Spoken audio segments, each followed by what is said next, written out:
नमो नमः भक्तों। आज हम श्रीमद् भगवद गीता के अध्याय 2 श्लोक संख्या 4 से लेकर 6 तक का श्रवण करेंगे।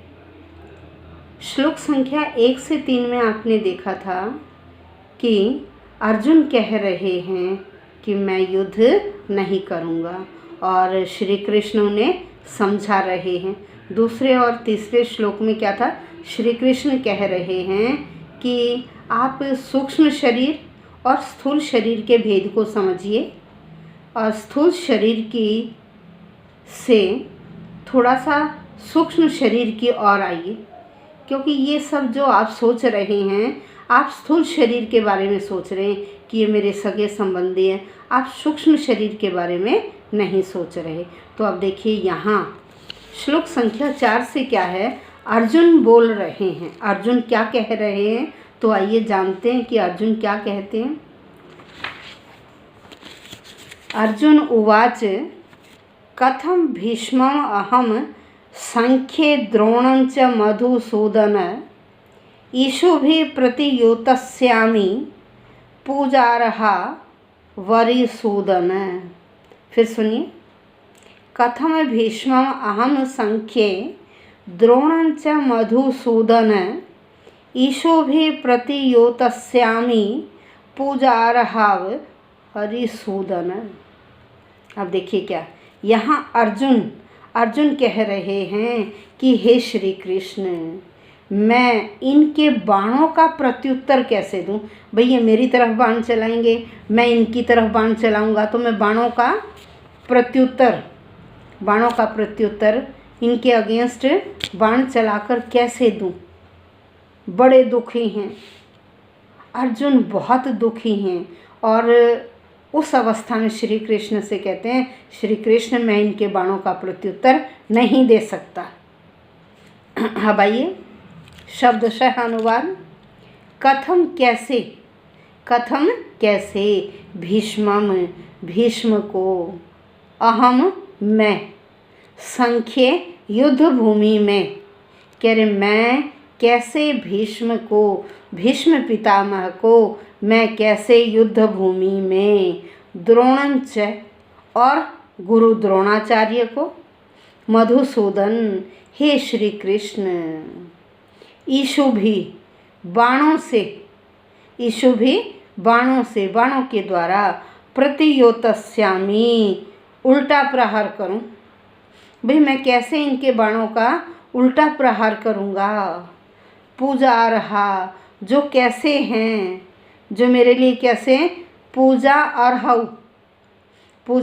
के अर्हौ का मतलब होता है योग्य, जो मेरे लिए पूजनीय हैं, मेरे लिए पूजा के योग्य हैं। भीष्म पितामह है, गुरु द्रोणाचार्य, मैं इनके बाणों का प्रत्युत्तर, बाणों का उल्टा उत्तर कथम किस प्रकार से दूं। अरिसूदन हे शत्रुओं का नाश करने वाले। श्री कृष्ण को यहाँ उन्होंने 2 नामों से पुकारा है। एक अरिसूदन, अरि का मतलब होता है शत्रु, सूदन का मतलब उसका नाश करने वाले, शत्रुओं का नाश करने वाले, शत्रुओं के संहारक। उन्होंने कहा हे शत्रुओं के संहारक मधुसूदन, मैं किस प्रकार से भीष्म और गुरु द्रोणाचार्य के बाणों का प्रत्युत्तर दूं। क्यों? उन्होंने कहा देखिए भाई ये दोनों ही पूजा के योग्य हैं, अर्जुन कहते हैं कि गुरु भी और पितामह है, यह दोनों आदर के योग्य हैं, और यदि वह हमारे साथ बुरा व्यवहार भी करें तो हमें उनके साथ बुरा व्यवहार नहीं करना चाहिए। यदि वो रूखा व्यवहार करें तो हमें उनके साथ रूखा व्यवहार भी नहीं करना चाहिए। यहाँ तक कि हमें गुरु के साथ वाक युद्ध भी नहीं करना चाहिए। वाक युद्ध का मतलब है वाणी से भी हमें कुछ उन्हें उल्टा नहीं कहना चाहिए, न गुरु को और न ही अपने बड़ों को। तो अर्जुन कहता भाई जब मेरे सामने बड़े हैं, भीष्म पितामह है और गुरु, तो मैं इनके साथ भाई वाक युद्ध भी नहीं कर सकता हूँ, क्योंकि ये मेरे क्या हैं, गुरु हैं, पिता हैं, पितामह हैं। तो वह यहाँ श्री कृष्ण को ये याद दिलवाना चाहते हैं कि क्या आपने अपने गुरु और अपने बड़ों के साथ क्या ऐसा व्यवहार किया था जो आप मुझे कह रहे हैं कि आप युद्ध करिए। ठीक है, वो श्री कृष्ण को याद दिलाना चाहते हैं कि आपके नाना कौन थे, उग्रसेन थे। क्या आपने नाना से युद्ध किया? क्या आपने गुरु संदीपनी से युद्ध किया? तो आप मुझे क्यों कह रहे हैं कि आप युद्ध करिए, युद्ध करिए, युद्ध करिए? भाई, मैं इन पूजनीय व्यक्तियों के बाणों का प्रत्युत्तर नहीं दे सकता। अब आइए इससे आगे क्या है, श्लोक संख्या 5 पर चलते हैं।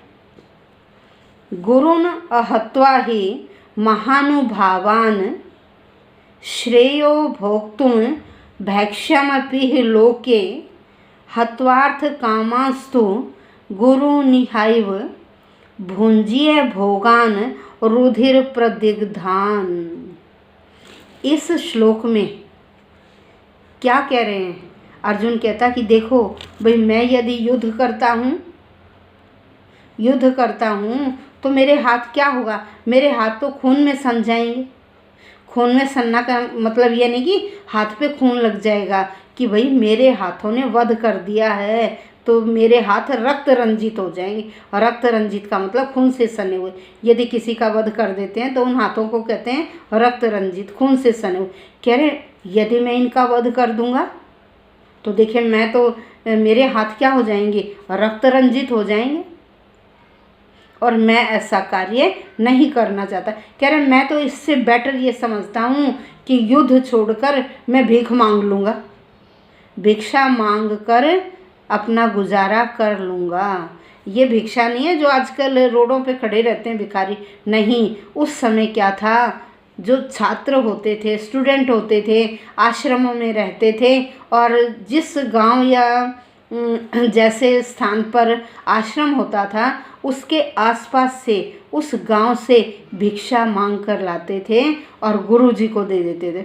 अब गुरुजी क्या करता, जो जितने भी वहाँ शिष्य होते थे उन सबको उसी भिक्षा में से बांटकर खाना खिलाया जाता था। तो ये कह रहा भाई, अर्जुन कहते हैं कि नहीं श्री कृष्ण, मैं युद्ध से श्रेष्ठ तो भिक्षा मांगना, भिक्षाटन को श्रेष्ठ समझता हूँ, लेकिन मैं युद्ध को श्रेष्ठ नहीं समझता। भाई मैं अपने सगे संबंधियों का वध करना श्रेष्ठ नहीं समझता हूँ। मैं उनके खून से अपने हाथों को रंगना नहीं चाहता हूँ। अब आइए शब्दशः अनुवाद पर चलते हैं। गुरुन गुरुओं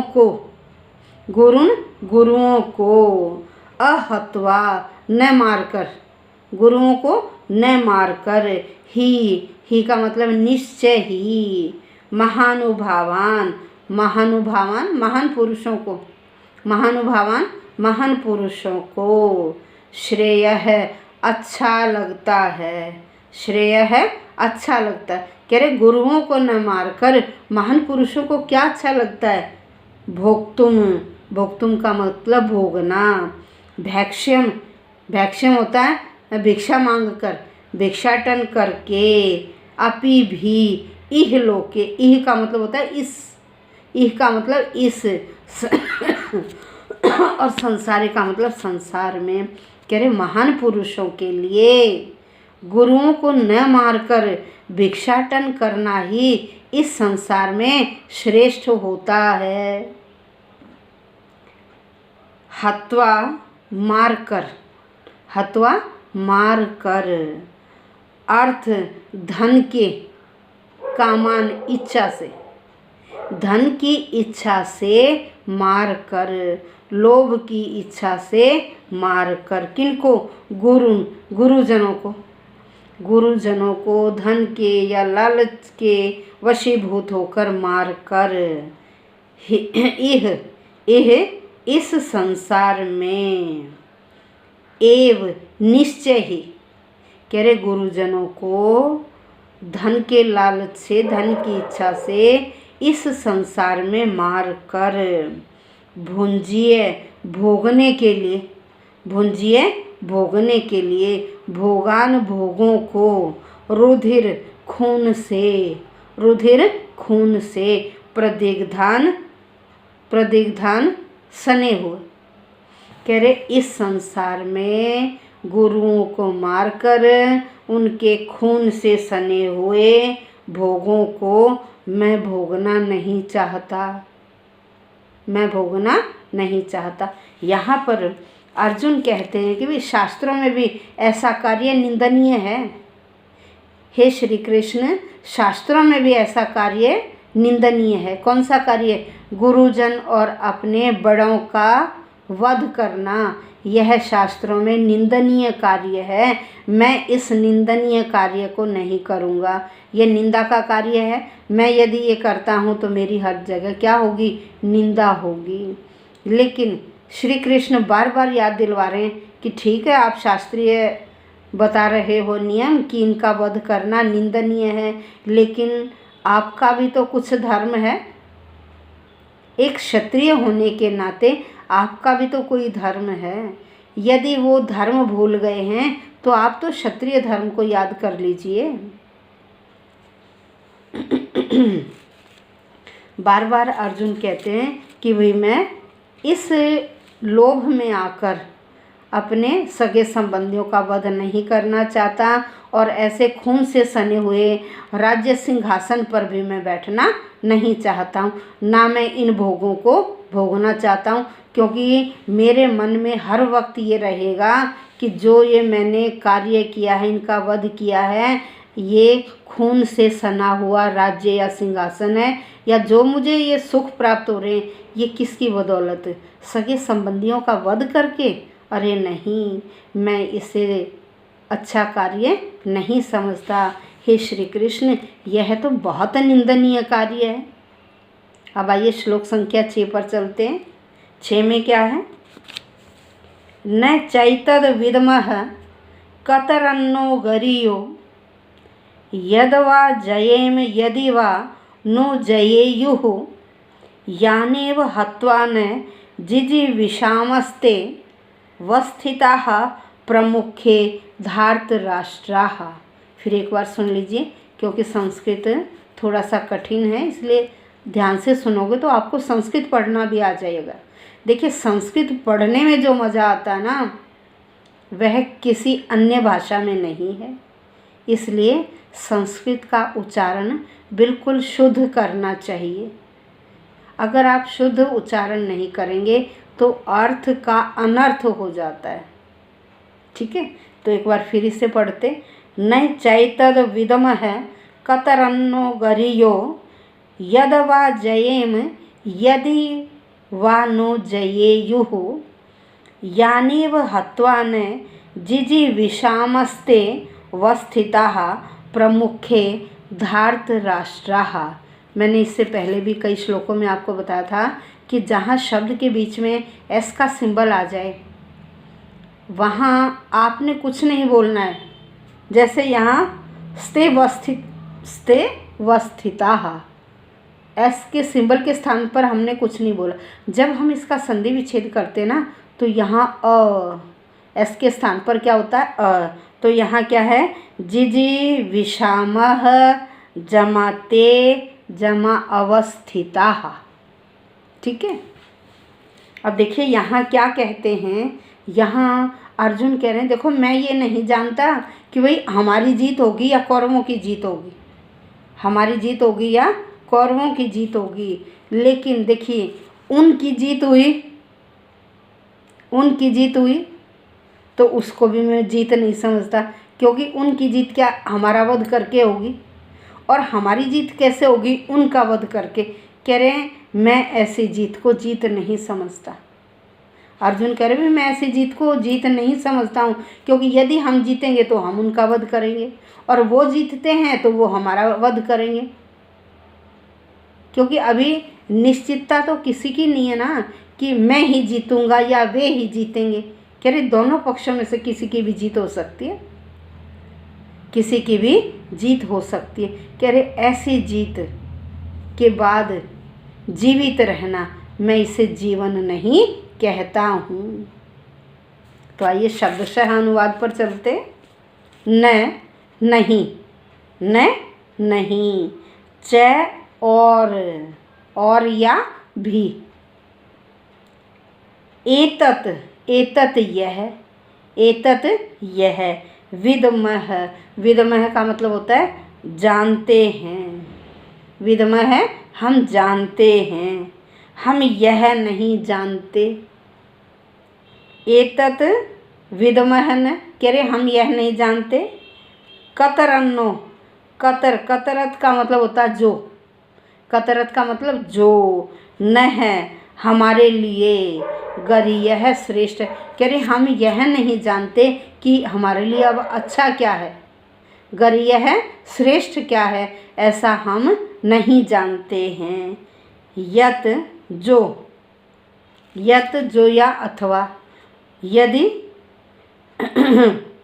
वाजयेम, कह रहे यदि हम जीत जाएं। यत वा, या हम जीत जाएं। यदि वा, यदि न वे, न हमको, यदि हम जीत जाएं या वो हमको जयेयु जीत लें। हम जीतें या वो हमें जीत लें।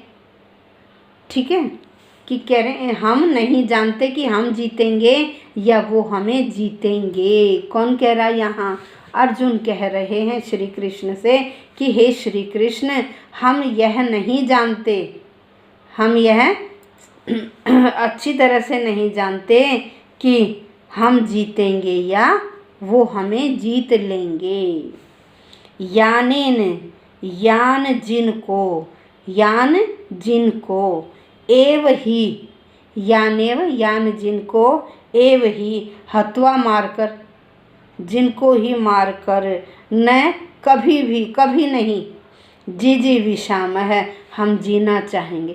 कह रहे जिनको मारकर हम कभी नहीं जीना चाहेंगे। कौन? ते वे, ते वे। धार्तराष्ट्राः, धृतराष्ट्र, धृतराष्ट्र के पुत्र कौरव, प्रमुखे हैं हमारे सामने, अवस्थिताः युद्ध भूमि में खड़े हैं। यहाँ अर्जुन कह रहे हैं हे श्री कृष्ण, हम यह नहीं जानते कि इस युद्ध में हम जीतेंगे या वह हमें जीतेंगे या उनकी जीत होगी। फिर उसके बाद कहते हैं कि हम गुरुजनों को या इनको मारकर भी जीना नहीं चाहेंगे। किनको मारकर? जो ये धृतराष्ट्र के पुत्र हमारे सामने युद्ध में खड़े हैं। अर्जुन कहते हैं कि भाई मैं इनका वध नहीं करूँगा, क्योंकि जीत निश्चय नहीं है कि हमारी होगी या इनकी होगी। और ये जो धृतराष्ट्र के पुत्र हैं, यदि यह मर जाते हैं तो इनके बिना जीना, इनके बिना भी हम जी नहीं पाएंगे। और इनका ये नहीं पता कि ये हमारे बिना जी पाएंगे या नहीं।